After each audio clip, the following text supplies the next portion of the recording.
어떤 양분이 제일 많이 공급이 돼야 되냐라고 보니까 흔히들 이제 칼륨을 얘기 많이들 하세요. 칼륨 1등이다라고 말씀을 하시는데 실제로 숫자로 봐보십시오. 칼슘, 황. 안녕하세요, 농사백단입니다. 자, 이번 시간에는 거두절미하고 샤인머스켓 영상 시작하도록 하겠습니다. 샤인머스켓이 사실 뭐 가격이 예전 같지 않다라는 말씀들 많이 하시는데, 그럼에도 불구하고 이제 샤인머스켓을 조금 이제 조기출하 하시면서 당도, 근데 요새는 당도뿐만 아니라 이제 향까지도, 머스켓 향까지도 많이 신경을 쓰시죠. 그래서 고품질 포도 같은 거를 잘 만들어 내시면은 이제 주산지 기준으로도 어느 정도 이제 가격대가 형성이 되어지는 것을 저희가 보고 있기 때문에요. 어쨌건 제일 많이들 궁금해하시는 그럼 당도랑 향 같은 거 높이기 위해서 샤인머스켓의 생육 관리랑 영양 관리는 어떻게 해야 되는가, 그거 관련해 가지고 영상을 만들어 보도록 하겠습니다. 그래서 뭐 요게 한 영상으로 끝날 수 있을 것 같진 않아요. 양들이 되게 많아 가지고요, 끝날 것 같진 않으니까 좀 추가적으로 많은 정보들을 얻기 위해서는 구독과 좋아요, 알림 설정까지 좀 부탁드리도록 하겠습니다. 영상을 시작하도록 할게요. 그 한국경제 기사 부분 보시면은 뭐 샤인머스켓 사람들이 많이들 얘기하잖아요. 이제 너무 많이 비싸졌다, 맛 자체가 떨어졌다, 예전엔 되게 맛있었는데 뭐 지금은 맛도 없고 많이 비싸졌다, 뭐 이런 말씀들을 소비자들이 많이 하십니다. 그래서 이걸 보면서 저희가 좀 이제 확실하게 정리하고 생각해야 되는 부분은 맛있어야 되고 좀 이제 저렴해야 된다. 근데 맛있어야 된다라는 게 결국 당도 부분도 있지만 좀 이제 저작감, 이제 껍질의 두께를 좀 얇게 만들어 가지고 먹기도 편해야 하고, 그리고 당도 자체, 당산비도 잘 적절하게 어우러져 가지고 맛있어야 되고, 향도 좋아야 되면서 좀 이제 농경비를 세이브 해 가지고 샤인머스켓 산물 자체의 가격도 좀 많이 다운을 시켜야 된다라는 부분인데요. 그럼 이 부분 하려면은 저희가 도와드릴 수 있는 부분은 결국에 농경비 세이브, 농경비 절감 측면에서는 어떻게 야라의 솔루션으로 좀 영양 관리 비용을 최대한으로 낮추면서 최고의 효율을 거둘 수 있을지 같이 고민을 해야 될 것 같고, 그럼 껍질의 두께라든가 당도라든가 산도 같은 경우는 또 이제 야라의 솔루션으로 어떻게 향상시킬 수 있는지 부분에 주목하셔서 들어주시면 되겠습니다. 결론적으로 알맹이 커야 되고, 착색 예뻐야 되고, 모양 좋아야 되고, 뭐 2kg에 3순에 뭐 2kg에 2순에 이런 얘기를 많이 하지 않습니까? 결국에 많이 나가는 거는 결국에 2kg 뭐 3수, 뭐 3kg 3수 이렇게 정해져 있기 때문에요. 어느 정도 화수 정리뿐만 아니라 좀 이제 알갱이 자체도 크고, 좀 이제 포도 송이 자체도 크고, 적당히 크고 700g, 800g으로 잘 뽑아내야 된다라는 부분 다시 한번 말씀을 드리고, 이제 당도 부분에서 이 그래프를 좀 참고를 해주셔야 되는데, 농가분들께서 흔히들 말씀하셨을 때 산을 뺀다라는 표현들 많이 하시는데요. 정확하게 맞는 표현이시죠? 보시면은 이 빨간색이 산이거든요. 산이 빠질 때마다 당은 비례해서 오르는 거 보실 수 있습니다. 그래서 당산비라는 표현을 많이 쓰고요. 당이랑 산도는 전환이 된다. 근데 전환될 때 굉장히 많이 필요로 하는 물질 자체가 물이라는 거, 물 관리를 잘 하셔야 된다는 것도 꼭 염두에 두셔야 되고요. 관련된 내용은 뒤에 더 자세하게 다룰 수 있도록 하겠습니다. 그와 반면에서 없어야 되는 거, 낙과 적어야 되고요. 썩는 것도 적어야 돼요. 샤인머스켓이라는 품종의 재배 특성상 봉지 재배를 하지 않습니까? 봉지 재배를 하기 때문에 한 알갱이, 한 알맹이라고 표현을 할게요. 한 알맹이가 썩으면은 송이 자체의 썩은 병증이 굉장히 크게 퍼집니다. 결국에 봉지 안에 그 에틸렌 가스의 포화도가 굉장히 높아지게 되고요. 알갱이가 썩게 되면은 송이 자체가 워낙 빨리 썩게 되니까 우리는 알알이 썩음 증상들을 굉장히 잘 막아내야 하고, 일소 증상도 막아내야 하고, 열과 증상도 막아내야 된다. 이런 것들은 어떻게 줄이고, 이런 당도라든가 저작감이라든가 알맹이 크기라든가 모양 같은 경우는 어떻게 높여야 되는지 계속 우리가 고민하면서 같이 들어주시면 될 것 같습니다. 요게 이제 포도를 잘 키우기 위한 양분 요구도인데요. 굉장히 복잡한 테이블이지 않습니까? 제가 천천히 설명을 드리면 3,000평 기준으로 필요로 한 킬로그램입니다. 질소 같은 경우는 총 어쨌건 134kg이 공급이 돼야 된다는 건데, 왜 134kg이 공급이 필요로 한지를 우리가 정확하게 이해할 필요가 있어요. 일단 첫 번째로 지상부, 그러니까 과일을 제외한 나머지 부분들 있지 않습니까? 뭐 트렁크라든가 뭐 가지라던가 뿌리라던가 잎이라던가 뭐 그런 부분들의 양분 요구도가 헥타르 기준으로 120kg 정도를 보면 됩니다. 그리고 1톤이라는 과일에 들어가는 질소의 양, 리무벌이라는 표현을 쓰는데요. 그 리무벌 양이 1톤당 1.6kg을 보시면 돼요. 우리는 지금 3,000평 기준으로 한 35톤 정도를 수확할 예정입니다. 그럼 1.6에 35를 곱해야겠죠. 그럼 한 60톤 정도 60톤, 35톤 정도를 수확하기 위해서는 60kg 정도의 질소가 과일에 35톤의 과일에 들어가야 된다는 거예요. 그러면 간단하게 119와 56을 더해준 한 175kg만 공급하면 되겠네라고 생각하실 수 있습니다. 하지만 여기서 이제 우리가 또 고려해야 되는 부분은 밑거름이라든가 혹은 원수라든가 혹은 토양에서 양분이 이용 가능한 형태의 양분의 공급량 같은 걸 고려해야 되잖아요. 평균적으로 한 67.5kg 정도를 볼 수 있겠습니다. 그럼 이제 관주로, 웃거름 개념이죠. 관주로 공급해야 되는 양이 107kg 되겠네요. 여기까지는 뭐 그렇게 크게 복잡하지 않아요. 107kg을 공급하면 되겠구나, 적절히 분시해가지고 관주하면 되겠구나 라고 이해하실 수 있는데요. 여기서 이 숫자를 꼭 잘 보아주셔야 됩니다. 이제 관주 효율이라고 적어놓고요. 80%, 30%, 85%, 60%라 적어놨습니다. 이게 뭐냐면은 비료를 줬을 때 얼마나 양분이 잘 유효화돼 가지고 작물이 흡수를 해서 이용 가능할 것이냐를 측정을 하는 건데요. 질소 같은 경우가 저희가 보통 80에서 85% 봅니다. 칼륨 같은 경우는 85에서 90% 정도 봐요. 이게 점토질 함량이 조금 더 높아지면 효율이 떨어지긴 하는데 어쨌건 칼륨 효율이 제일 높습니다. 반면에 인산 부분 보이시죠? 인산은 지금 30%를 넣습니다. 사실 교과서에서는 20에서 30%라고 나오는데요. 제 경험상, 제가 이제 농가분들 만났을 때 경험상 20% 언더 정도까지도 조금 과장해서 말씀드릴 수 있을 것 같아요. 그래서 여기서 이 테이블에서 굉장히 우리가 신경 써야 되는 부분은 바로 인산이에요. 인산. 어떻게 하면 인산의 흡수율 30%를 질소만큼, 칼륨만큼, 그 정도는 아니더라도 칼슘이나 마그네슘이나 황만큼 60%만큼 흡수 효율을, 공급 효율을 높일 수 있을 것인가, 그러기 위해서 어떤 종류의 인산을 선택해야 되나 부분을 꼭 생각을 하셔야 됩니다. 그래서 질소 같은 경우는 실제로 필요한 양이 100kg인데 134kg만 공급하면 되거든요. 네. 하지만 인산 같은 경우는 필요로 하는 양이 40kg이 채 안 되는데 공급해야 되는 양은 무려 120kg. 네, 그래서 질소랑 인산 같은 경우는 필요량 자체가 굉장히 크게 차이가 나는데 공급을 해야 되는 양 자체는 비슷합니다. 이건 인산의 이용 효율, 흡수 효율이 너무나 떨어진다는 점 다시 한번 강조를 드리면서 어떻게 하면 이 부분을 높일 것이냐, 이 부분을 높여야지만 일단 제가 두 가지 약속을 드렸잖아요. 첫 번째로는 좋은 샤인머스켓을 생산해야 된다라는 거. 인산 흡수율 높아지면 당연히 샤인머스켓이 좋아지겠죠. 두 번째로는 우리가 샤인머스켓을 조금 저렴하게 납품하기 위해서 농경비 자체가 세이브가 돼야 된다는 거. 농경비 세이브 되려면 어쨌건 낭비되는 양 자체가 줄어야 되잖아요. 이건 바꿔서 말하면 30% 효율이라는 얘기는 70%가 낭비되고 있다는 거니까 효율이 높아진다는 얘기는 낭비되는 양 자체가 적어진다. 이것도 어쨌건 농경비의 세이브로 연결이 되겠죠. 그래서 두 가지 측면에서도 인산 부분을 좀 많이 신경 써서 봐주시면 될 것 같습니다.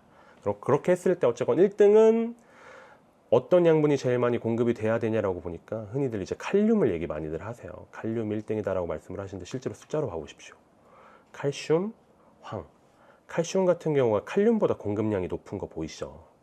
왜 그러냐면 지상부 양분 요구도에서 칼륨과 칼슘의 필요량 자체가 굉장히 큰 차이가 납니다.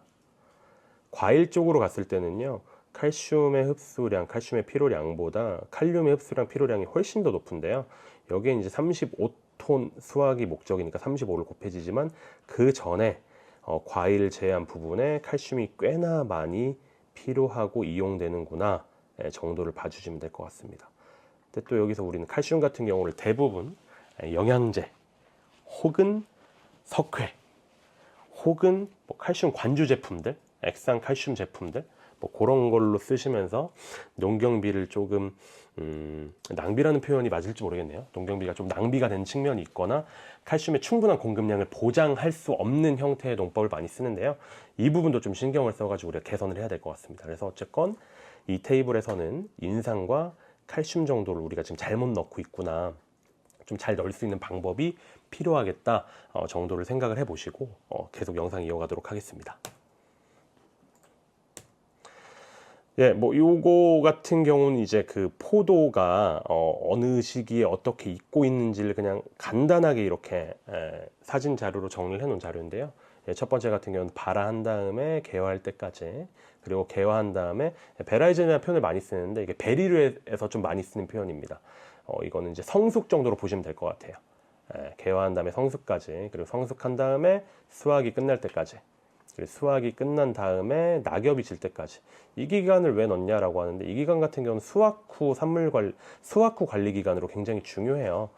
뒤에 더 자세하게 다루긴 하겠습니다만 굉장히 어린 신초에 좀 바이러스 병증인 듯한 질병들이 많이 나타나거든요. 특히나 샤인머스켓 같은 경우는, 우리가 어쨌건 샤인머스켓은 아직까지는 조금 밀식 재배를 하시는 편이고, 그리고 아직까지는 조금 해거리까지는 안 오지만 굉장히 힘들게 쥐어짜 가지고 많이 수확을 하시는 편이어서 좀 이제 신초들의 좀 이제 결핍 증상들, 바이러스 병증 비슷한 결핍 증상들이 굉장히 많이 나오고 있는데요. 그런 거를 또 방지하시기 위한 굉장히 중요한 기간이 바로 이 수확 후에 낙엽이 지기 전까지 짧은 기간입니다. 이것도 굉장히 중요한 기간이고요. 마지막은 이제 휴면 기간이죠. 휴면 기간 동안은 사실 뭐 우리가 그렇게까지 크게 뭐 관리할 건 없는 거고. 그럼 여기서 이제 어떤 기간이 제일 중요하겠어요? 모든 기간들이 다 원의학적으로 의미가 있습니다만, 아무래도 실제로 샤인머스켓을 재배하시는 분들께서는 뭐 두 번째 단계랑 세 번째 단계를 신경을 많이 쓰실 것 같아요. 꽃 피고서 성숙할 때까지, 성숙한 다음에 수확할 때까지, 결국엔 꽃 피고서 수확할 때까지. 그러니까 뭐 흔히들 우리가 얘기하는 생식생장기 정도가 되겠죠. 생식생장기, 그럼 어떤 양분들이 굉장히 많이 중요한 역할을 할까, 그리고 그 양분들을 어떻게 조절을 해야 될까 부분인데요. 여기 봐주시면 될 것 같습니다. 2단계, 3단계, 물론 1단계, 4단계도 중요해요. 그리고 5단계는 뺐습니다. 휴면 기간은 뺐어요. 이제 추워가지고 그때는 밭에 나가면 춥기만 하지 뭐 별거 있겠습니까? 포도나무도 춥고 우리도 춥지 뭐. 5단계 때는 그냥 뭐 쉬시고요. 4단계까지로 잘랐습니다. 그럼 2단계, 3단계를 제외하고서는 1단계, 4단계도 굉장히 중요한 시기이긴 하지만 어쨌건 2단계, 3단계 위주로 보도록 하겠습니다. 2단계, 3단계의 질소, 인산, 칼륨, 마그네슘, 칼슘 얼마나 많이 필요로 한지를 봐주시면 될 것 같은데, 2단계, 3단계를 더해보니까 인산은 40%네요. 그걸 떠나서 인산은 30%, 30%, 10%, 30% 꾸준하게 필요하다라고 보여져요.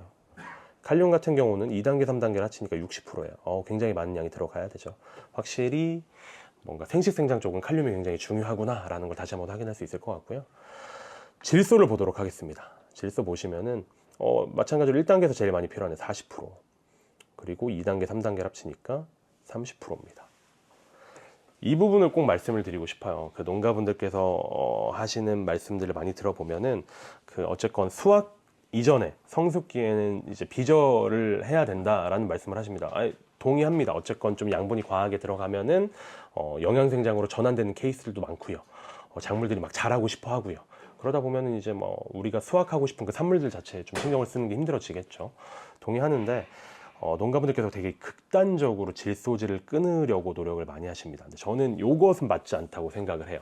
그 시기에도 필요로 하는 질소의 양이 전체 전질소의 30%가량은 필요하다라는 거거든요. 그러니까 이 시기에 필요로 하는 질소는 맞춰줘야 된다는 겁니다.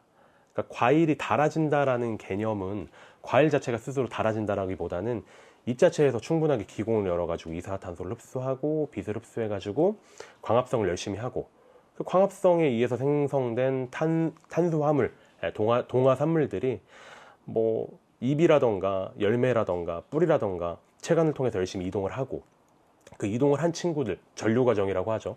충분히 전류가 되고 그 친구들이 이제 당으로 변환이 되거나 산으로 변환이 되면서 이제 달아지고 향도 나고 맛있어지고 색도 나는 거잖아요. 어쨌건 식물 공장이라는 광합성이 충분하게 돌아가야 되는 건데요. 그 광합성 과정에서 굉장히 중요한 양분이 뭐 마그네슘도 있고 황도 있지만 요는 질소죠. 그렇기 때문에 2단계, 3단계 성숙 단계에서도 양은 줄긴 하지만 질소 자체는 필요로 하다라는 거예요. 그러니까 이 부분을 반드시 잘 이해하고 넘어가셔야 될 것 같은데요. 질소 같은 경우는 초기에 다 주고 칼륨 같은 경우는 후기에 다 준다라는 개념이 아닙니다. 그러니까 질소 같은 경우는 초기에 많이 줘야 되는 거고요. 후기에는 적당히 조절해서 줘야 되는 거죠. 왜 농가분들께서 사실 하시는 말씀들이 다 가만히 이치적으로 살펴보면 틀리지 않습니다. 다 대부분 맞더라고요.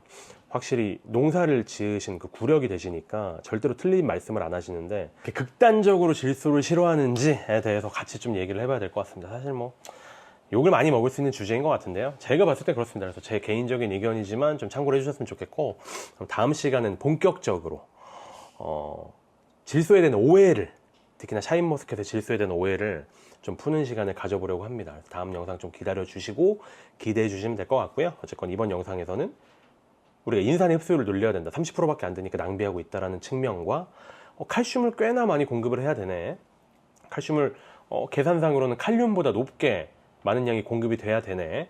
그걸 우리가 지금 칼슘을 올바르게 공급하지 못하고 있네.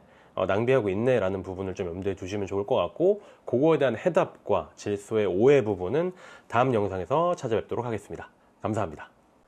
네, 안녕하세요. 농사백단입니다. 질소의 오해 부분을 좀 말씀을 드리고 싶어요. 다시 한번 좀 잘 봐주셔야 돼요. 질소가 우리가 2단계, 3단계라고 하는 꽃 피고 나서 수확하기까지, 그러니까 천연적인 생식생장기예요. 이때 질소가 30% 들어갑니다. 초기에 40% 들어가는 것보다 적은 양이긴 하지만 분명히 들어가야 되고요. 들어가는 이유는 저번에도 말씀드렸지만 이 시기에는 더욱더 광합성이 중요하기 때문이에요. 농가분들께서 이 시기에 질소를 하나도 안 넣어주시려고 하죠.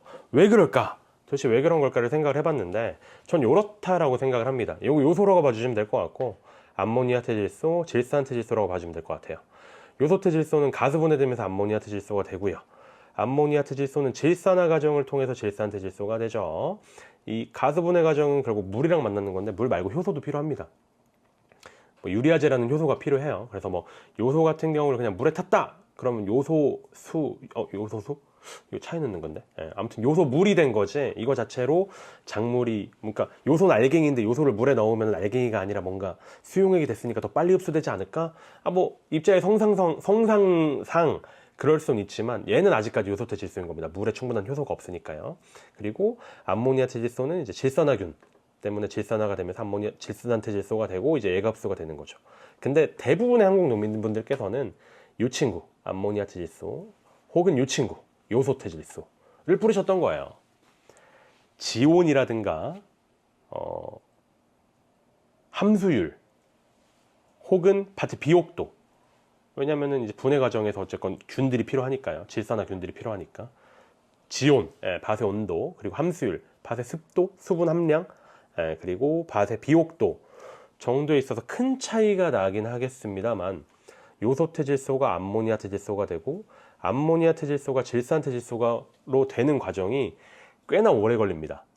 요거는 사실 답이 없어요. 왜냐면 계속 말씀드리는 것처럼 이 세 가지 인자가 작용을 하니까요.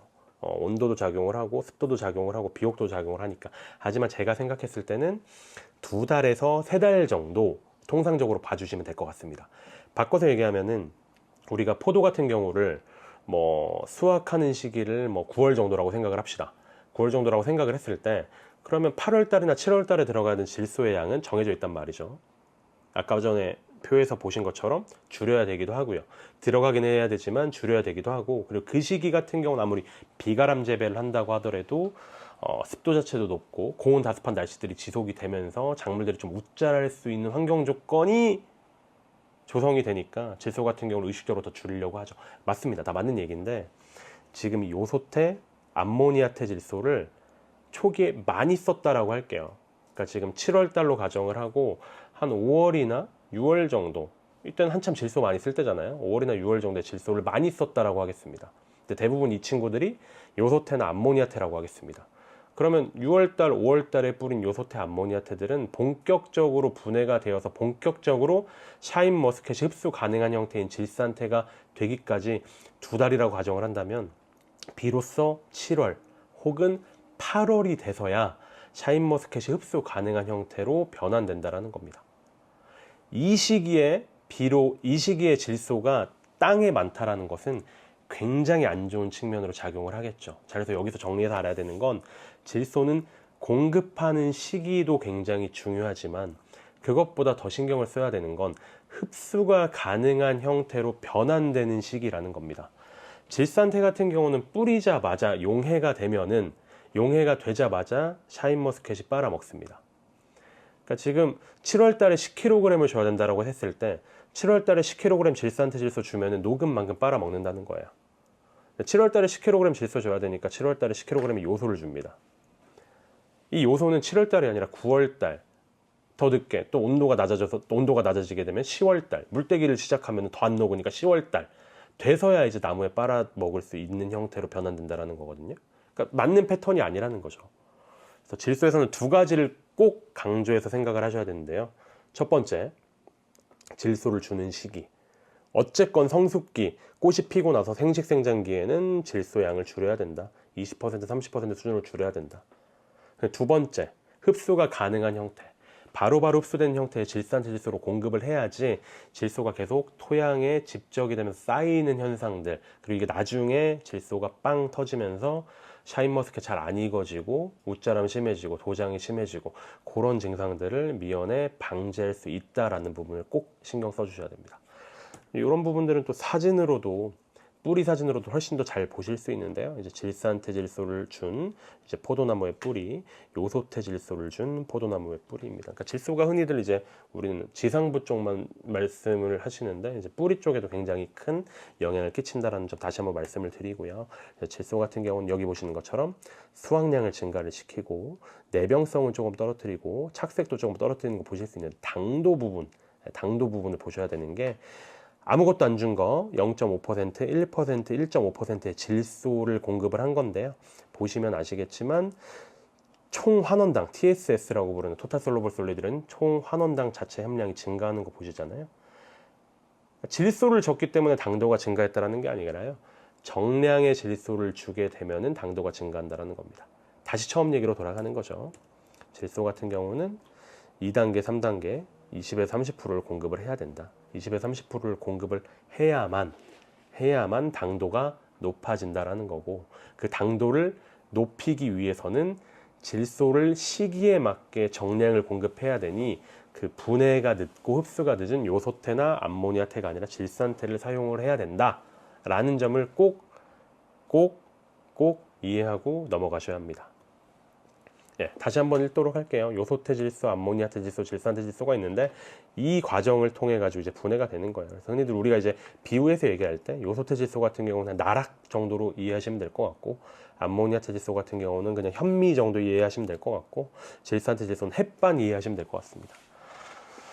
제일 빨리 흡수하고 제일 빨리 먹을 수 있잖아요. 근데 문제는 이제 제일 비싸겠죠, 또. 근데 또 이제 말도 안 되게 비싸지 않으니까요. 질산태질소가 잘 포함이 된, 꽤나 높은 함량으로 포함이 된, 또 질산태질소만 다 쓸 수는 없습니다. 가격도 그렇고요. 이제 뭐 또 질산태랑 암모니아태의 적합한 비율도 존재를 하니까요. 그래서 질산태랑 암모니아태질소가 잘 섞여 있는, 질산태질소 비율이 높은 형태의 복합 비료를 잘 선택을 하셔야 된다. 그 부분 같은 경우는 또 이제 야라밀라 정도, 야라밀라 정도로 저희가 또 정리해서 말씀드릴 수가 있겠죠. 나머지 또 질소의 효과나 뭐 중요한 점 같은 경우는 저희가 또 너무 많은 영상에서 다뤘으니까요. 또 똑같은 얘기 계속 들으시면 또 지겹잖아요. 그래서 뭐 그런 거 다른 영상으로 또 대체하도록 하고, 질소 부분에서는 그런 오해가 있었고, 후기의 질소를 아예 안 주면 안 되는 건데 아예 안 주는 그런 오해들이 있었고, 그런 오해들은 질산태질소로 다시 한번 좀 푸시기를 바라면서 이 부분 한번 보도록 하겠습니다.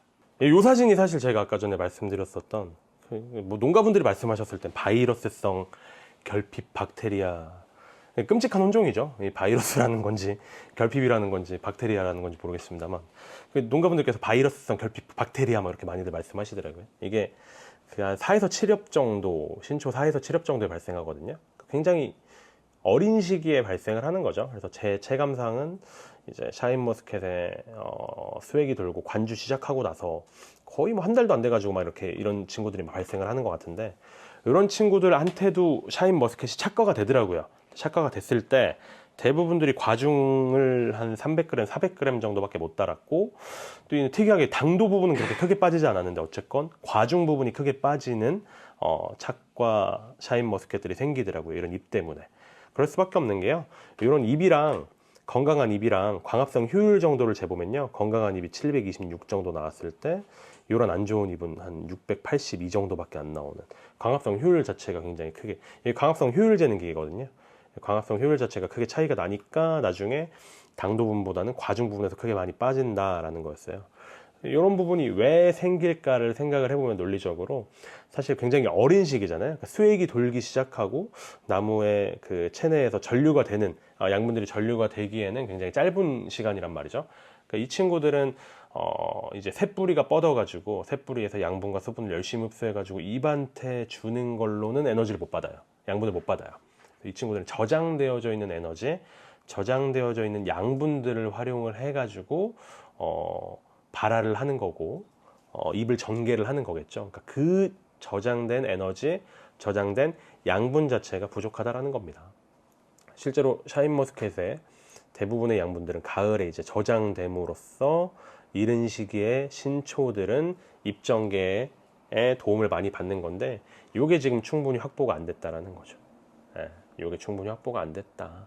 이게 충분히 확보를 시키기 위해서는 저장 양분이 중요하겠네요. 양분이 저장되는 부분은 어쨌건 숲이, 그리고 뿌리, 그리고 눈 이런 데서 저장이 되니까 잎눈 정도의 양분을 충분하게 저장시켜 놔야 되고요. 잎눈에 저장되는 양분은 대부분 질소, 인산, 칼륨, 마그네슘, 그리고 뭐 미량 요소들이 좀 있긴 한데 어쨌건 질소, 인산, 칼륨, 마그네슘 정도가 잘 저장이 된다라고 합니다. 잎눈에는. 그럼 잎눈에 질소, 인산, 칼륨, 마그네슘을 충분하게 저장시켜 놓기 위해서는 질소, 인산, 칼륨, 마그네슘이 들어있는 형태의 복합 비료를 수확하고 나서 공급을 하실 필요가 있는 거죠. 실제로 수확하고 나서 그런 형태의 복합 비료를 공급을 하신 분들께서는 요런 거, 바이러스성 결핍 박테리아라고 부르는 요런 증상들, 한 4에서 7엽 정도가 작아지고 외화되고 경화되는 요런 증상들이 굉장히 많이 감소를 합니다. 그래서 저장 양분이 굉장히 중요하다라는 부분인데, 그럼 저장 양분을 공급하기 위해서는 복합 비료가 중요하다라고 말씀을 드렸는데, 그 형태에 대해서도 좀 신경을 써야 돼요. 잘 생각을 해보세요. 어쨌건 수확하시고 주실 거잖아요. 수확하시고 주시고, 뭐 해년마다 좀 기온이 다르긴 하지만 샤인머스켓이 어쨌건 첫설이 맞으면은 낙엽이 급속도로 지지 않습니까? 그럼 수확하고 나서 낙엽이 질 때까지의 기간이 길진 않아요. 짧죠. 이 짧은 시기에 그러면 분해라던가 흡수가 느린 형태의 복합 비료를 주는 것들이 실제로 저장 양분을 충족시키는 데 도움이 될 거냐? 아니죠.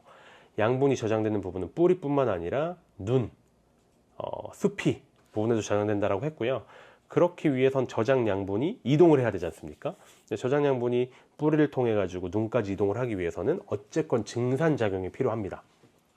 증산작용이 필요로 하는 그 잎이 달려 있어야 된다는 얘기잖아요. 잎이 달려져 있기까지의 그 짧은 기간 동안 양분이 눈까지 이동을 해야 하고 양분이 숲이까지 이동을 해야 하니까 분해도 빠르고 흡수도 빠르고 이동도 빠른, 굳이 질소로 예를 들자면 아까 전에 요소태, 암모니아태, 질산태 중에서는 질산태라고 할 수 있겠네요. 그러니까 질산태 형태의 복합비료, 질산태 형태의 복합비료를 써야 되는 이유가 두 가지가 나온 거죠.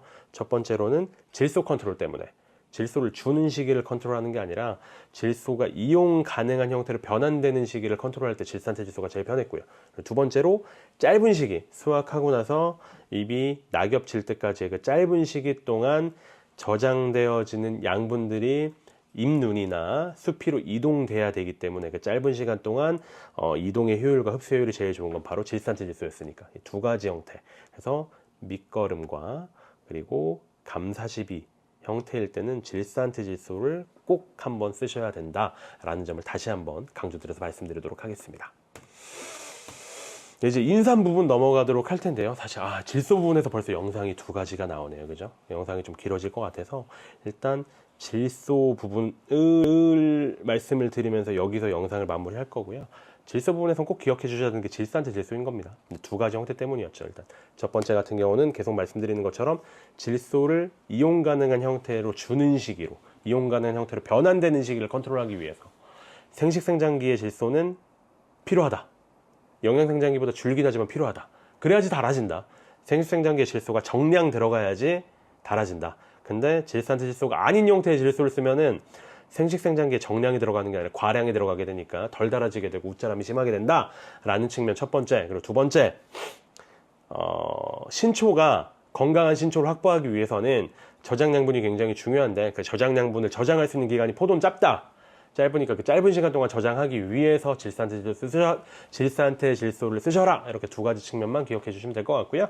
영상은 여기까지 찍고 다음 시간에는 또 샤인머스켓과 인산 부분으로 찾아뵙도록 하겠습니다. 시청해 주셔서 대단히 감사합니다. 네, 안녕하세요. 농사백단입니다. 본격적으로 이제 좀 따뜻한 지방 같은 경우는 샤인머스켓 수액이 막 이제 돌려고 하나 봐요. 이제 물이 좀 똑똑 떨어지고 있나 봅니다. 그렇게 하다 보니까 샤인머스켓의 영양 관리에 대해 가지고 여쭤보시는 분들이 부쩍 이제 점점 많아지고 계셔가지고요. 샤인머스켓 양분 관리에 대해서 저희가 지금 다루는 내용 하고 있고, 이제 저번 시간에는 질소 부분에 대해서 열심히 말씀을 드렸죠. 근데 질소 부분 같은 경우는 뭐 야라비료가 어떻고 질산질소가 어떻고가 중요한 게 아니라 결국에 제가 제일 드리고 싶었던 건 질소를 비절시키는 시기는 분명히 필요하긴 한데 그 시기에 비료를 공급하지 않는 것보다도 더욱더 중요한 게 결국에 질소가 이온 가능한 형태로 다 흡수가 되고 진짜 본격적으로 정말 진정한 의미의 비절이 되는 시기가 중요하다라는 거고요. 그 부분은 질소를 언제 주고 말고보다도 더 중요한 게 어떤 형태의 질소를 주느냐.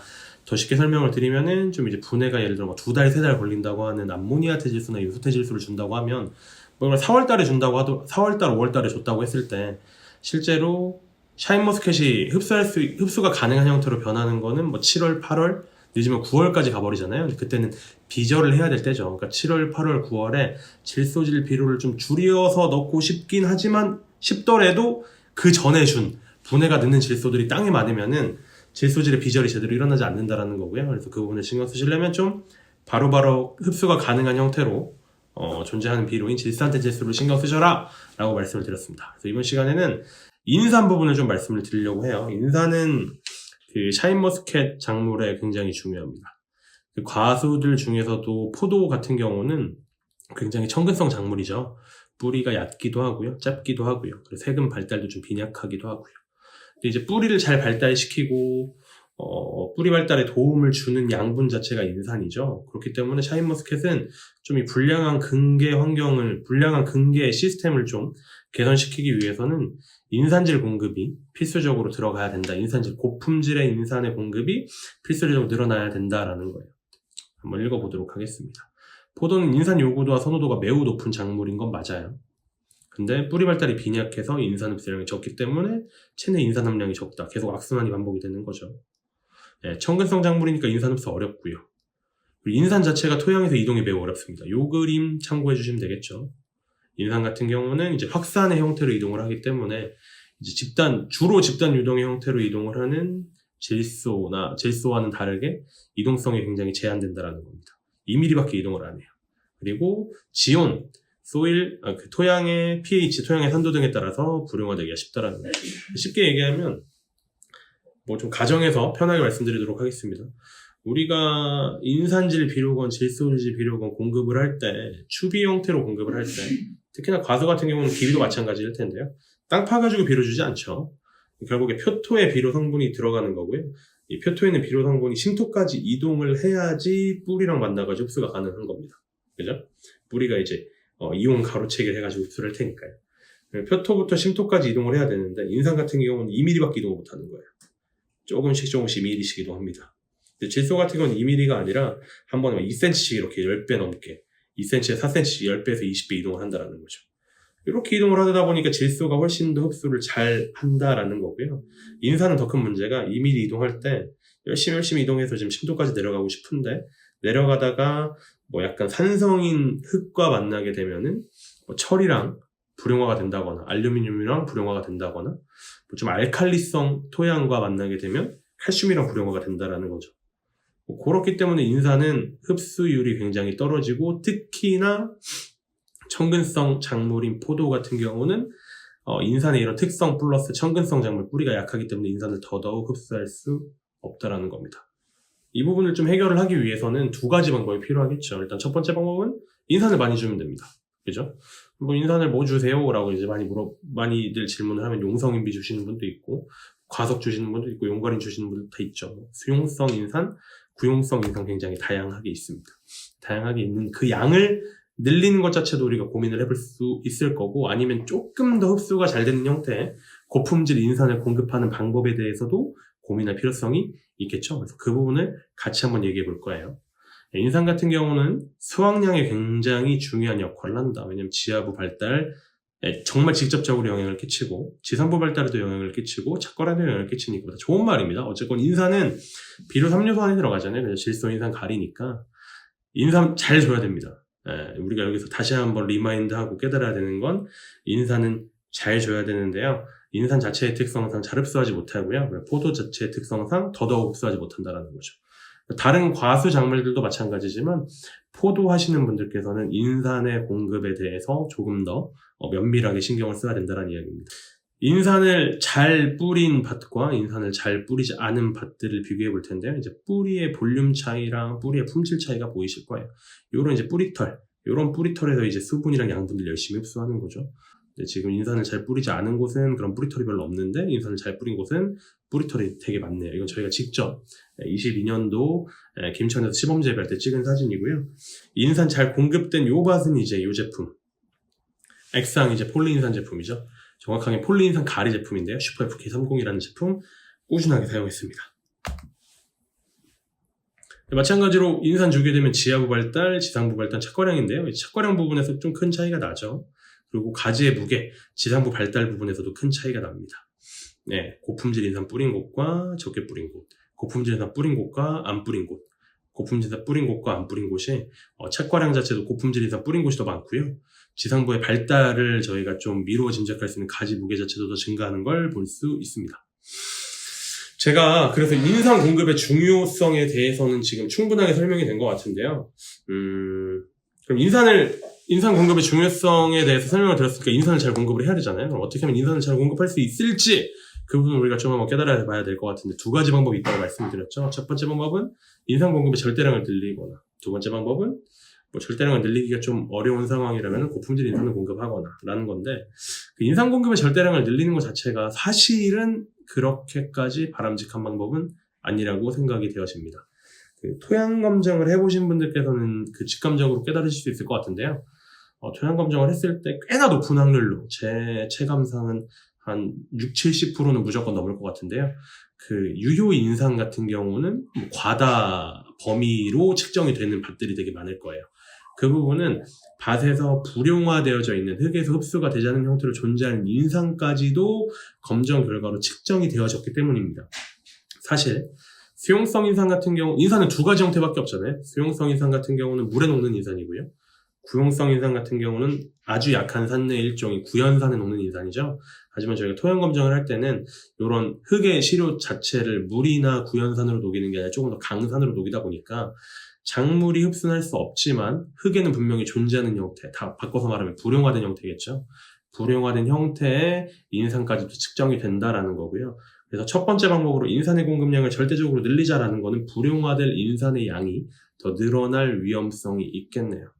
그럼 인산 자체가 낭비된다라는 개념보다는 불용화된 인산은 밭에서 염 형태로 존재하다가 불용화가 되기 때문에 다른 양이온들과 달라붙게 될 거고요. 다른 양이온들과 인산이 꽁꽁 달라붙어서 토양에서 흡수가 불가능한 불용화 형태로 존재가 되는 것을 바로 우리는 염류장애라고 부르죠.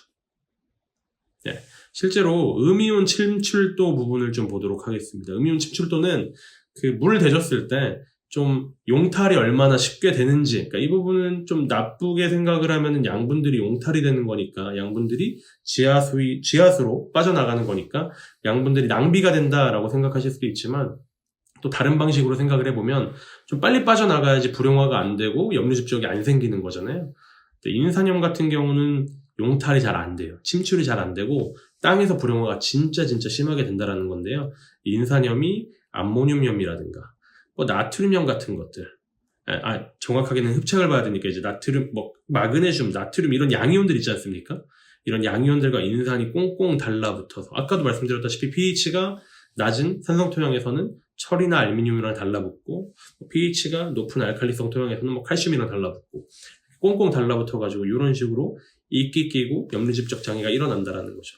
저는 이 슬라이드에서 말씀드리고 싶은 내용은 하나인 거죠.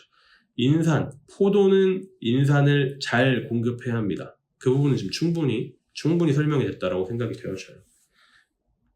인산 자체가 흡수가 잘 안 되기도 하고 포도나무는 뿌리 때문에 인산 잘 흡수 못하고 근데 인산을 잘 공급하면은 지하부도 발달했고 착과량도 늘었고 지상부도 발달했습니다.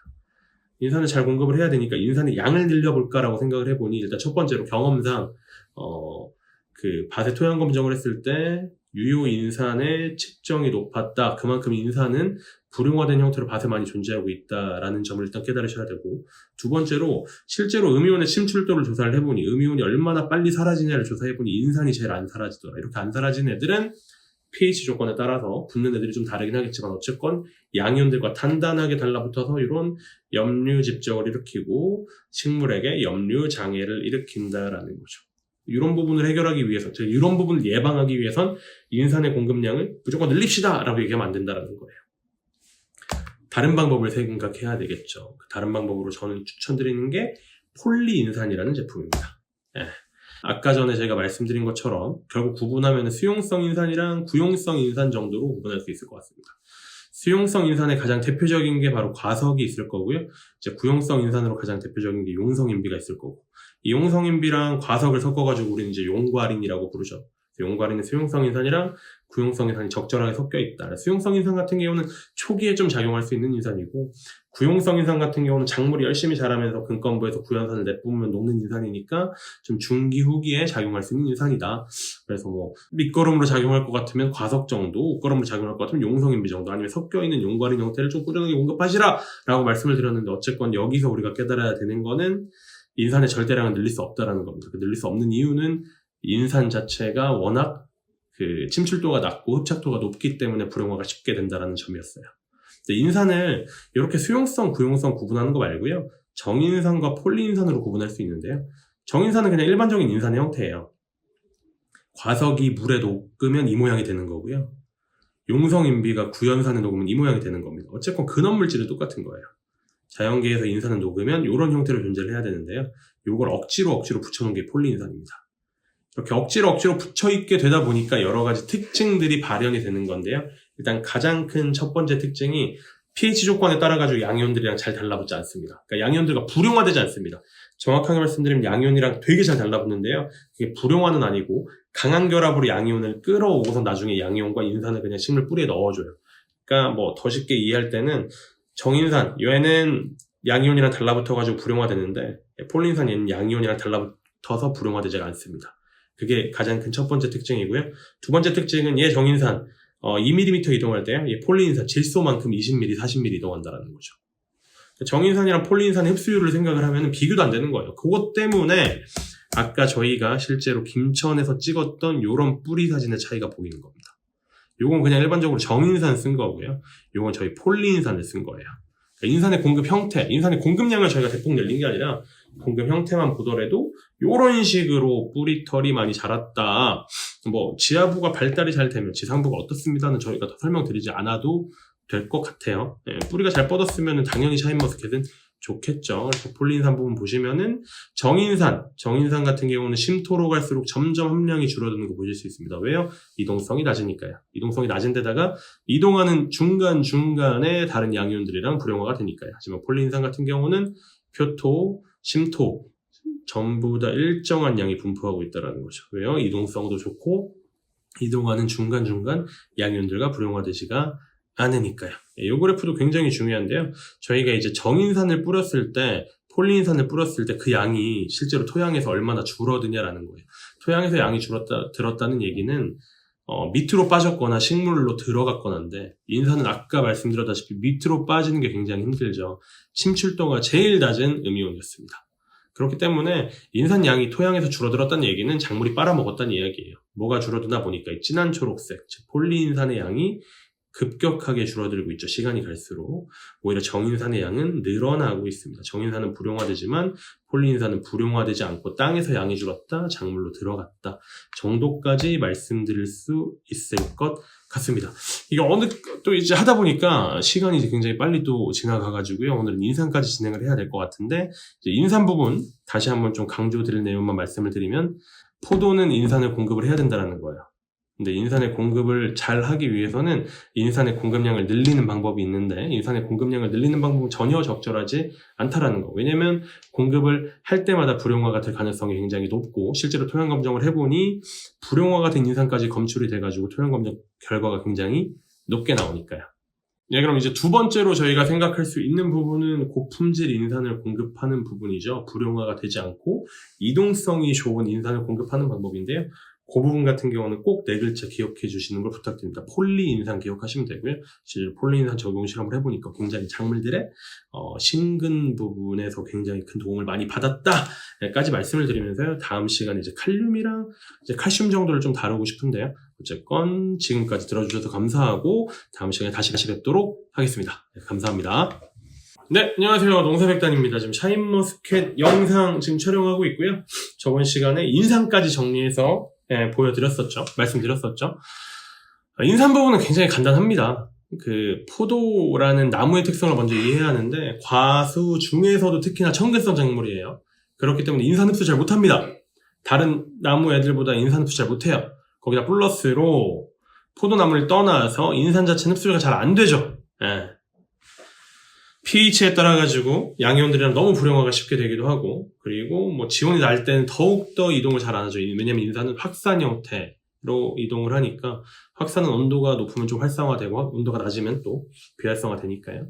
그리고 이제 세 번째로 가장 중요한 게 인산은 이제 토양 내에서 이동이 굉장히 느리죠. 거리가 굉장히 짧죠. 그래서 좀 자세하게 말씀드리면 2mm 이동하고 2mm 이동하고 2mm 이동하는 동안 다른 양이온들이랑 다 결합돼가지고 불용화가 된다라는 점을 우리가 이해하면은 포도나무는 나무 자체의 특성과 인산의 특성을 고려하면 인산을 더 공급해야 되겠구나. 근데 인산을 더 공급하는 방법은 제일 간단한 건 인산의 공급량을 늘리는 건데 그 부분은 절대로 추천하지 않는다고 말씀을 드렸습니다. 물론 인산을 뭐 하나도 공급하지 않거나 기준치보다 적은 인산을 공급하는 경우는 인산량을 늘려야죠. 당연히 늘려야 되는데 그 기준치보다 더 많은 양의 인산을 공급하면 안 된다는 얘기예요. 왜냐하면 인산은 우리가 토양 검정을 해서 알다시피 불용화가 굉장히 쉽게 됩니다. 그러니까 기준치를 넘는 인산을 꾸준하게 공급하게 된다는 얘기는 오히려 밭을 망치는 길이다. 밭의 화학성과 물리성을 나쁘게 하는 방법이다라고까지도 과장해서 말씀드릴 수 있는 거예요. 그렇기 때문에 그러면 인산을 어떻게 잘 공급을 해야 되냐라는 부분, 첫 번째로 공급량을 절대적으로 늘리지 말고 기준치만큼만 공급을 하되, 두 번째로 불용화가 되지 않고 흡수가 잘 되는 고품질의 폴리인산을 공급하자까지 말씀을 드렸었던 기억이 납니다. 이번 시간에 이제 칼륨으로 시작을 하도록 할 텐데요. 칼륨도 좋은 거 다 아시잖아요. 수확량에 굉장히 중요한 역할을 끼친다. 그리고 품질을 좋게 한다. 내병성을 좋게 한다라는 건데, 보시죠. 이제 칼륨 공급 안 하는데 300kg 공급하는데 600kg 공급하는데 보니까 칼륨을 공급할수록 수확량 자체가 증가하고 있습니다. 그리고 이제 칼륨을 공급을 했을 때랑 공급하지 않았을 때 이제 비교를 하는 건데요. 뭐 이제 곰팡이병증, 이제 박테리아, 그리고 충의 피해, 그리고 바이러스의 피해, 그런 양들이 굉장히 크게 감소하고 있다라고 볼 수 있다라는 거죠. 그리고 세 번째로 봐줘야 되는 게 이제 이 노란색 막대 그래프 부분이 산도고요. 이 보라색 막대 그래프 부분이 이제 당도인데요. 이제 칼륨을 공급할수록 산도도 오르고 있고 당도도 오르고 있다. 당도만 올라야지 산도가 오르는 게 뭐가 그렇게 중요하냐라고 말씀을 하시는데, 일단 첫 번째 생각하셔야 되는 게 산은 언젠가 당으로 전환이 됩니다. 이제 산이 빠지면 당이 되기도 하고요. 이제 두 번째로 당산비를 봐주실게요. 당산비. 당도와 산도의 비율인데요. 칼륨 공급량이 느니까 늘 때는 산도가 증가하는 비중보다 당도가 증가하는 비중이 크기 때문에 당산비는 증가하고 있다. 그러니까 당도가 후기에 더 많이 오를 가능성이 훨씬 더 높다라는 거죠. 제가 뭐 더 설명을 드리지 않더라도 사실 칼륨 같은 경우는 후기에 당도 올리려고 많이들 사용하십니다. 많이들 사용하실 수밖에 없는 게, 칼륨을 뿌리면 확실히 당도가 오르긴 해요. 그 이유가 칼륨이 문지기 역할을 하기 때문이에요.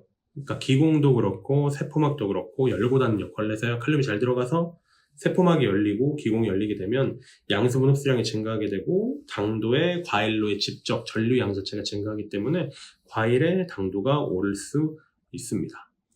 그리고 특히나 이제 황 같은 경우도 당도를 올리는 당아미노산의 일종인 메티오닌과 시스테인의 전구 물질로 사용되기 때문에 황 같은 경우도 과일의 당도를 올리는데 굉장히 중요한 역할을 하죠. 종합적으로 얘기하면 과일의 당도를 올릴 때는 황이라든가 가리가 둘 다 중요한 역할을 하는구나 라고 생각을 해주시면 되는데요. 그렇기 때문에 농가분들이 황산가리를 중간중간, 특히나 작기 후반부로 가면 공급량을 굉장히 늘리시려고 노력을 합니다. 그리고 초기나 중기에는 황산가리가 아니라 다른 형태의 NK라든가 다른 형태의 염화가리라든가 그런 걸 사용하시려고 하는데, 사실 가리 같은 경우는 염화가리, 황산가리, 질산가리 정도로 비교할 수 있어요. 분류할 수 있습니다. 질산가리는 굉장히 비싸요. 질산가를 다량으로 사용하는 거는 사실 지금 농경비를 조금 줄여야 하는 그런 트렌드를 생각을 해보면은 제가 좀 적극적으로 추천드리긴 좀 어려운 부분이 있죠. 그렇기 때문에 결국 염화가리랑 황산가리 정도에서 골라주셔야 되거든요. 근데 염화가리는 염소 보이시죠? 염류 집적도가 높겠네요. 샤인머스켓이 흡수할 수 없는 형태의 양분인 염소 자체가 많이 들어가기 때문에 염류 집적도가 높다. 황산가리에 비해서 염류 집적도가 2.5배 이상 높습니다. 그렇기 때문에 염류장애를 쉽게 일으키고요. 특히나 어떤 작물이건 간에 뿌리가 약하면 약할수록 염류장애에 취약하게 되는데요. 그 말은 바꿔서 말하면 샤인머스켓은 과일 중에서 염류장애에 가장 취약한 작물 중에 하나라고 여겨지는 작물입니다. 그렇기 때문에 굳이 우리가 염류장애를 입기 쉬운 샤인머스켓에 염류 집적도가 높은 염화가리를 사용할 이유가 하등 없는 거죠. 사용하시면 안 되는 거예요. 실제로 염화가리 사용한 곳과 질산가리 사용한 곳의 수확량만 비교를 해보더라도 염화가리 사용한 게 헥타르당 84톤 나올 때 질산가리는 헥타르당 거의 90톤 가까이 나오는 그 가리 형태만 바꾸더라도 염류장애가 예방이 되고 이것은 수확량의 증가와 품질의 증가로 연결이 된다라는 자료를 아주 직관적으로 잘 보여주는 거죠. 그래서 질산가리, 황산가리 다 좋긴 하지만 제품의 가격적인 특성과 사용량 정도를 고려를 했을 때는 질산가리가 베스트 옵션이긴 하지만 조금 제가 권장드리긴 어렵고 황산가리를 좀 다량으로 사용하시는 게 굉장히 유리하다. 그리고 두 번째로 황산가리를 다량으로 사용하게 되면 당도 향상에도 도움이 되시니 염화가리 쓰지 마시고 황산가리 쓰십시오 라고 지금 말씀드리고 있는 겁니다. 이제 칼슘 부분으로 넘어가도록 하겠습니다. 칼슘 같은 경우는 굉장히 중요한 역할을 하죠. 칼슘 들어가면은 입도 덜 타고요, 뭔가 낙과도 없고요, 열과도 없고요, 일소 증상도 적어지고요, 내병성도 좋아지고요, 여러 가지 얘기들을 하는데 첫 번째로 기억을 해야 되는 게 쭉 전에 넘어가가지고요. 이 부분을 좀 다시 한번 봐주셔야 되는데요. 이제 칼슘의 헥타르당 공급량이 237kg로 지금 237kg예요. 칼륨보다 215kg인 칼륨과 134kg인 질소와 128kg인 인산, 비료의 3요소보다도 칼슘의 공급 필요량이 높은 걸 보실 수 있습니다. 그 이유는 지상부가 필요로 하는 칼슘의 양이 굉장히 많기 때문이에요. 그러니까 칼슘의 역할이 뭐고가 중요한 게 아니라 칼슘이 이만큼 많이 필요로 하고 칼슘이 요만큼 들어가야지 샤인머스켓이 건강하게 잘 자라는구나 라는 걸 깨달으셔야 하고요. 그렇기 때문에 나는 칼슘 공급할게 라고 하면서 이제 연면 시비만 하시는 분들이 있어요. 후기에 이제 칼슘 영양제만 쓰시는 분들이 있는데 그거는 절대로 맞는 패턴의 양분 관리가 아니라는 거죠. 칼슘은 밑으로 충분하게 많이 넣어주셔야 된다는 겁니다. 그렇다고 영양제를 쓰지 말라는 얘기가 아니라 영양제도 쓰시되 충분하게 밑으로도 공급을 하셔야 된다는 이야기고요. 그리고 샤인머스켓 하시는 분들께서 제일 중요하게 생각하시는 거 당도잖아요. 당도. 당도 올리려면 제가 아까 황이랑 가리 얘기들 많이 했었죠. 근데 칼슘도 당도 부분에 굉장히 중요한 역할을 합니다. 여기 염색해가지고 요 그림이 염색해가지고 얼마나 지금 원형질에서 양분들이 침출되고 있나라는 그림을 나타낸 건데요. 이제 칼슘이 과면십이 된 거랑 칼슘이 과면십이 되지 않은, 즉 그러니까 칼슘이 공급되지 않은 거랑 칼슘이 잘 공급된 거 비교를 해보면 이제 보라색으로 염색된 거 보이시잖아요. 이 안에 들어있던 원형질 안에 들어있던 양분, 당분 이런 애들이 지금 다 세포 밖으로 지금 침출되고 있다는 얘기예요. 이렇게 침출되고 있고 여기는 염색된 게 없죠. 침출되지 않고 잘 안에 저장되어져 있다는 이야기입니다. 잘 안에 저장되어져 있기 때문에 당분이 잘 저장되어 있으니까 당도가 높을 거고요. 당분이 잘 저장되지 않고 밖으로 다 침출되어 있으니까 당분이 아무래도 조금 오르기가 쉽지가 않겠죠. 그렇기 때문에 칼슘도 당분의 세포 밖으로의 침출을 방지하는 만큼 당도 향상에 굉장히 중요한 역할을 한다라는 거예요. 그러니까 칼슘이 중요한 거 일단 아셔야 되고 중요한 것까지 다 모르시더라도 칼슘이 비료의 3요소보다도 샤인머스켓이 많이 필요로 하는구나 라는 걸 일단 첫 번째로 기억해 주시면 되고 두 번째로 칼슘은 근데 당도의 향상에도 굉장히 중요한 역할을 하는구나 정도까지만 더 기억을 해주시면 될 것 같습니다. 칼슘 많이 줘야 되는 거 알겠고요. 그리고 칼슘 같은 경우 많이 줘야 되는 거 알겠는데 그럼 언제 줘야 되고 어떤 형태로 줘야 되냐라는 부분인데요. 실제로 이 부분 보겠습니다. 이 부분 이제 시간이 지나면서 이 부분에 있는 칼슘의 집정량 같은 경우는 굉장히 크게 증가를 하고 있어요. 근데 과일 쪽에 있는 칼슘 집정량은 굉장히 크게 떨어지고 있죠. 당연한 얘기죠. 잎이 많아지면 많아질수록 증산압이 칼슘은 물관으로만 이동을 하기 때문에 증산압이 세게 걸리는 부분으로만 이동을 하게 되죠. 세게 걸리는 부분 위주로 이동을 하게 되는 거죠. 그렇기 때문에 잎들이 많아지게 되면 칼슘이 과일 쪽으로는 좀 덜 가게 되고 잎 쪽으로 좀 많이 가게 되는 겁니다. 그리고 물관으로만 이동하기 때문에 한 번 들어간 칼슘들은 다시는 과일 쪽으로 재전류되지가 않는다라는 거예요. 그 말은 바꿔서 말하면 일단 물관으로 이동하는 천천히 이동하는 그 경로를 택했기 때문에 어릴 때 아주 초기에 많은 양의 칼슘을 넣어줘야 된다는 거고요. 그리고 두 번째로 구엽들에 이렇게 칼슘 집정량이 많아지게 되고 신엽 쪽으로도 잘 전류가 안 되고 과일 쪽으로도 후기 가면 잘 전류가 안 되니까 연면12는 중후기 이후에 굉장히 필수적으로 해야 된다라는 겁니다. 이 부분 보시죠. 칼슘은 물관으로만 이동합니다. 그렇기 때문에 재분배가 안 돼요. 그래서 꾸준한 지하부 공급이 필요하다는 게 필수적이고요. 굉장히 많은 양의 칼슘 공급이 필요합니다. 그러니까 뭐 GA 처리하기 전에 뭐 밑거름 뿌리고 이제 뭐 관주 같은 거 돌리실 때도 칼슘이 꾸준하게 공급이 되어야 된다라는 거고요. 그리고 연면 시비를 통한 칼슘 공급보다는 토양을 통한 근검부를 통한 칼슘 공급의 효율이 훨씬 더 높아요. 높은데요.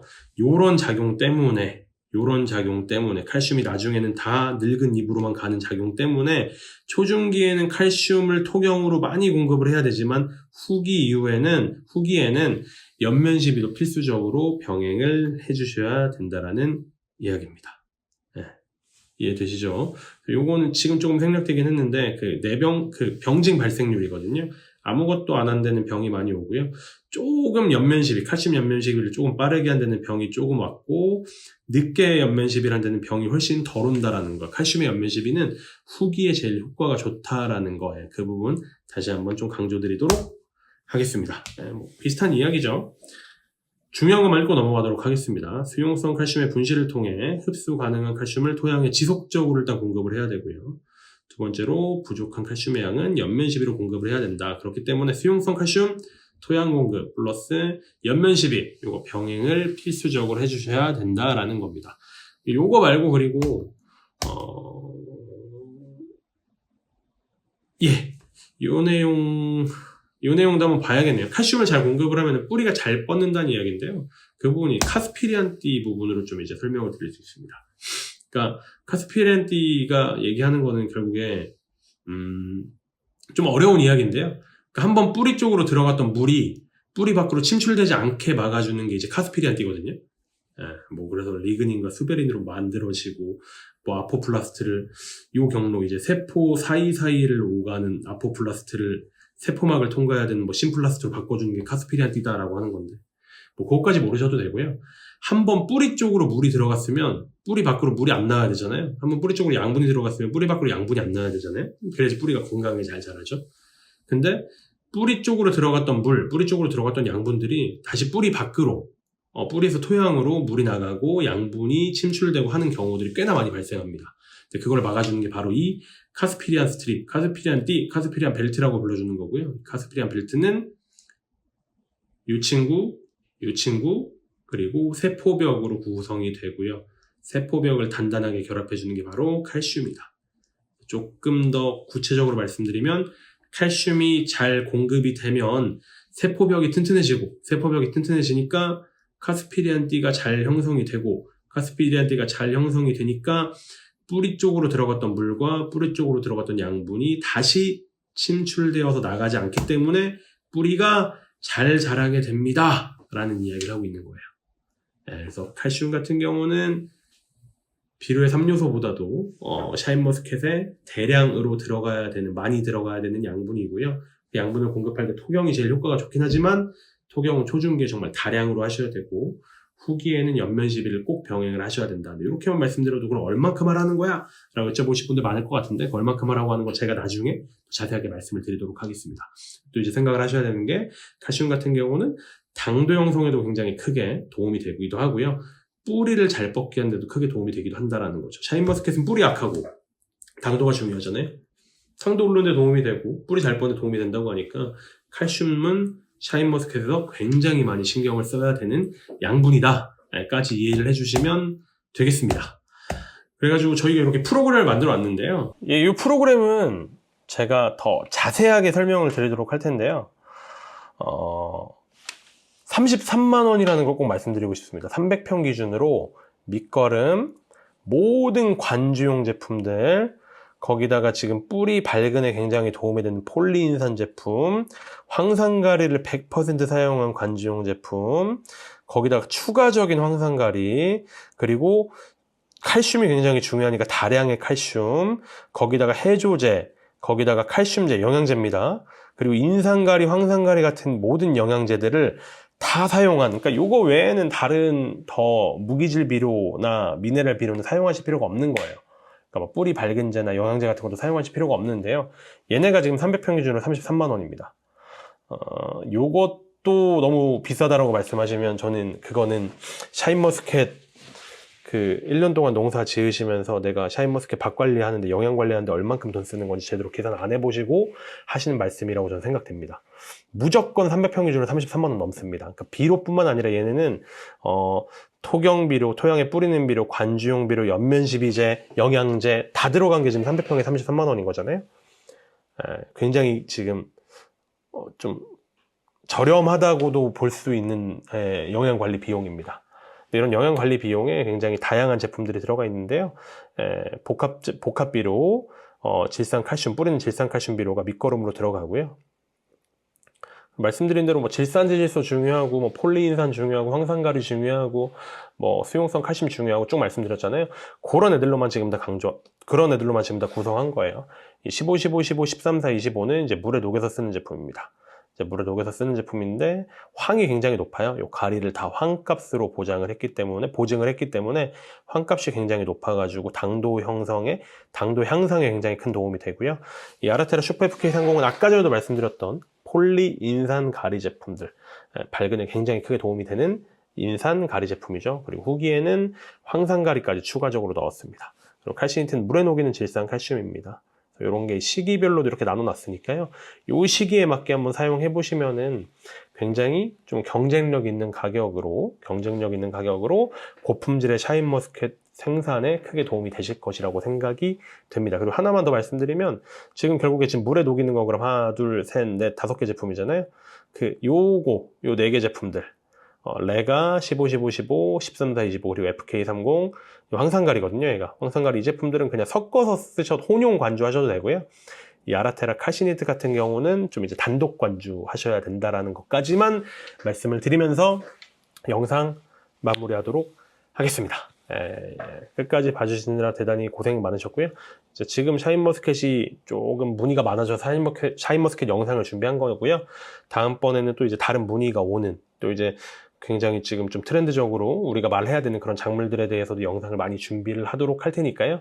그거 좀 이제 열심히 봐주시기 위해서, 열심히 공부하시기 위해서는 이제 구독과 좋아요까지 부탁드리도록 하겠습니다. 감사합니다.